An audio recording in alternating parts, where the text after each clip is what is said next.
Hallelujah. मुझे सुनने वाले हर एक को जल्द आने वाले यीशु मसीह के नाम में आप सभी को प्रेम भरा सलाम। मैं आशा करता हूँ आप सभी दिन प्रतिदिन लगातार यीशु मसीह में बढ़ते जा रहे हैं।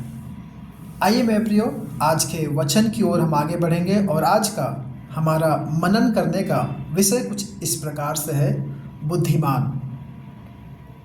नीति वचन अध्याय 1 और आयत 5 में यहाँ पर कुछ इस प्रकार से लिखा है, बुद्धिमान सुनकर अपनी विद्या बढ़ाएगा और समझदार मनुष्य उत्तम सम्मति ग्रहण करे। इसका मतलब यह है कि बुद्धिमान लोग अपनी बुद्धि और ज्ञान को वे बढ़ाते हैं और समझदार लोग अच्छी सलाह को, अच्छी एडवाइस को वे अपना लेते हैं। आमीन। नीति वचन की पुस्तक में एक बुद्धिमान पुरुष और मूर्ख के बीच में जो कुछ सामान्य अंतर है, आज हम उन सब बातों के विषय में मनन करेंगे।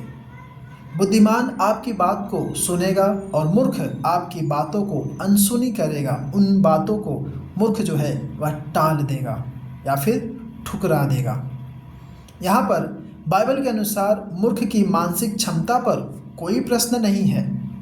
शायद हो सकता है कि उस मूर्ख के पास असाधारण बौद्धिक योग्यता हो या फिर वह अति बुद्धिमान हो, परंतु ऐसे मूर्खों को कुछ बताया नहीं जा सकता, क्योंकि मूर्ख इस घातक भ्रम में रहता है कि उसका ज्ञान असीमित है और उसकी सोच अचूक है। उससे कभी भी कोई भी गलती नहीं हो सकती है। अगर मूर्ख के मित्र मूर्ख को कुछ सलाह देना चाहते हैं तो ऐसे में मूर्ख के मित्र को उन प्रयासों के बदले में सिर्फ और सिर्फ तिरस्कार का ही सामना करना पड़ेगा। मूर्ख अपने पाप और नासमझी भरे कार्यों के परिणाम से बचने की उसकी कोशिश को वह जानता है, परंतु आने वाली दुर्घटना को रोकने के लिए वो असहाय हो जाता है और वह एक संकट से दूसरे संकट में फंसता चला जाता है। ऐसे में उस मूर्ख की आर्थिक परिस्थिति भी बहुत ही खतरे में आ जाती है और ऐसा होने के कारण उसके व्यक्तिगत जीवन में बहुत सारी गड़बड़ियां आ जाती हैं और उसका व्यवसाय या फिर उसका कारोबार सब तितर बितर होने के कगार पर खड़ा हो जाता है। परंतु वह मूर्ख बुद्धि संगत व्याख्या देता है ना। इतनी सारी बातें होने के बावजूद भी मूर्ख बुद्धि संगत व्याख्या देता है, उपदेश देता है कि उसका जीवन खुद बुराई दे रही है या फिर उसका स्वयं खुद का जीवन ही एक बुराई का मूल कारण है। आमीन। और वह अपने जीवन के ऊपर दोष लगाता है या उसे कभी समझ में नहीं आता कि उसका सबसे खराब बैरी वह स्वयं खुद है और खुद को दोष देने के बजाय वह अपने जीवन के ऊपर बुरा भला कहता है। वह दूसरों को सलाह देने में बहुत ही उदार, बहुत ही दानी रहता है। मूर्ख जो है दूसरों को उपदेश देने में, सलाह देने में, ज्ञान देने में बहुत ही उदार रहते हैं और वे अपना जीवन चलाने की अक्षमता से अनजान रहते हैं। मूर्ख हमेशा बहुत ही बड़ी बड़ी बातें करने वाला व्यक्ति होता है या फिर बहुत ही अधिक बातें करने वाला व्यक्ति होता है और ऐसे लोग बड़े आत्मविश्वास के साथ बातें करते हैं। तो अभी हमने कुछ बातें मूर्खों के विषय में सीखा और अब हम जो बुद्धिमान हैं उनके विषय में कुछ बातों को सीखेंगे। बुद्धिमान पुरुष अच्छी बातों से तैयार किया गया एक व्यक्ति है। वह पूर्ण रूप से समझता है कि प्रत्येक व्यक्ति के मानसिक संबंध पाप के कारण किसी तरह से कटे हुए हैं। बुद्धिमान वह यह जानता है कि कभी कभी दूसरे लोग समस्या के ऐसे पहलुओं को देख सकते हैं जिन्हें उसने शायद अपने जीवन में ना देखा हो या फिर अनदेखा कर दिया हो। बुद्धिमान व्यक्ति वह यह अंगीकार करने के लिए तैयार रहता है कि कभी कभार उसकी स्मरण शक्ति, याददाश्त गलत हो सकती है। वह दूसरों से सीखने के लिए तैयार रहता है और प्रत्येक बात जो उसे सही निर्णय लेने में मदद करती है उसका अपने जीवन में वह स्वागत करता है, या फिर उन निर्णयों को अपने जीवन में वह अमल करता है, लागू करता है।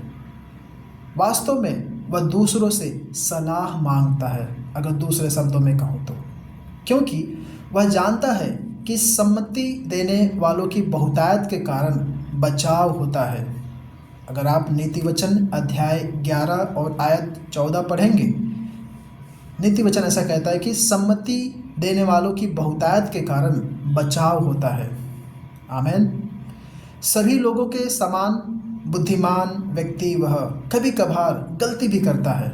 जैसा लोग गलती करते हैं, शायद वह बुद्धिमान व्यक्ति भी सभी के समान कई बार गलती भी करे, परंतु उसके पास बचाव करने का यह एक सद्गुण है कि वह अपनी गलतियों से सीखता है और प्रत्येक असफलता को सफलता में बदलने के लिए वह रणनीति बनाता है, योजनाओं को बनाता है, ताकि वह गलती फिर से उसके साथ ना हो, या फिर वह गलती फिर से उसके जीवन में दोबारा ना दोहराई जाए।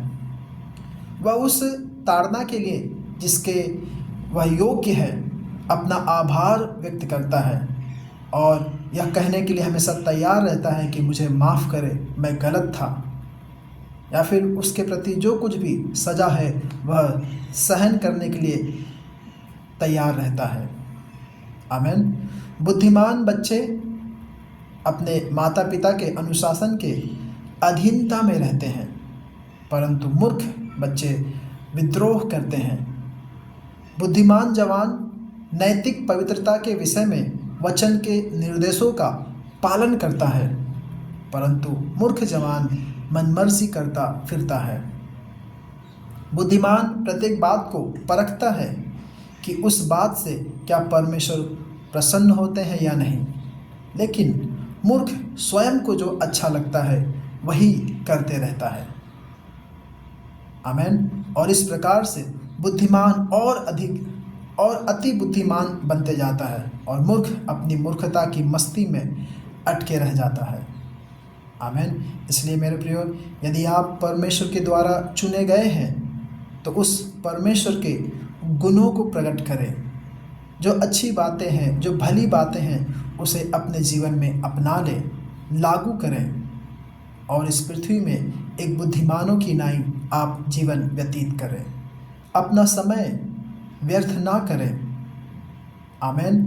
अपने हर एक समय को उत्तम, कीमती, बहुमूल्य समझकर उसका इस्तेमाल करें। आमीन। परमेश्वर इन वचनों के द्वारा आप सभी को आशीष करें। धन्यवाद।